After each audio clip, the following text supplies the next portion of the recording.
ত্রয়োদশ জাতীয় সংসদ নির্বাচনকে কেন্দ্র করে ঢাকা ১৭ আসনে তারেক রহমানের পক্ষে নিয়মিত প্রচারণা চালিয়ে যাচ্ছেন বিএনপির নেতাকর্মীরা। প্রচারের বড় ভূমিকা রাখছেন তার পরিবারের সদস্যরাও।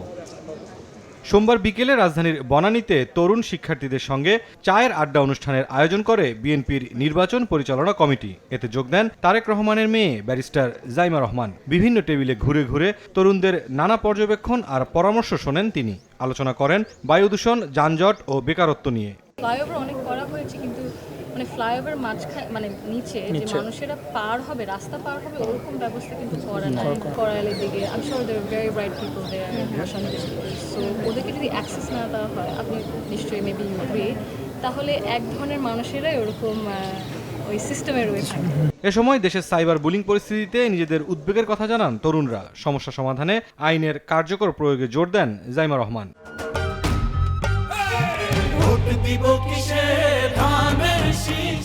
সাইবার বুলিং এর জন্য আরও মানে মহিলারা যে মানে মত প্রকাশ করবে, ভাবচিন্তা প্রকাশ করবে, ওইটা করার মানে সাহস থাকে না। শুধু আইন থাকলে হয় না, ওটার ইমপ্লিমেন্টেশন যে সবাই জানবে, বুঝবে, মানে সাধারণ নাগরিকরা যেটা অ্যাপ্লাই করতে পারবে, ওইটা প্রয়োজন। ওই মেটা আদার অনলাইন প্ল্যাটফর্ম ওভাবেই কাজ করে না বাংলাদেশে, না, ওদেরকে আবার আনতে হবে, ওদের সাথে কাজ করতে হবে। প্রাথমিক পর্যায় থেকে ব্যবস্থা নিলে শহর এবং গ্রামে শিক্ষার বৈষম্য দূর করা সম্ভব বলে মনে করেন জাইমা রহমান।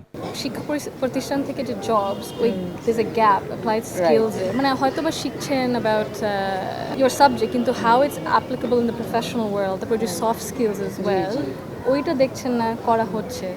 একদম প্রাথমিক লেভেল থেকে যদি এটা হয় তাহলে। এদিন মহাখালী করাইল আনসার ক্যাম্পে ড্যাবের ফ্রি চিকিৎসা ও ওষুধ বিতরণ কার্যক্রম পরিদর্শন করেন বিএনপি চেয়ারম্যান তারেক রহমানের সহধর্মিণী ডাক্তার জুবাইদা রহমান। এ সময় চিকিৎসা নিতে আসা রোগীদের খোঁজ খবর এবং চিকিৎসা কার্যক্রম বিষয়ে পরামর্শ দেন তিনি। মুরসালিন হক জুনায়েদ, সময় সংবাদ, ঢাকা।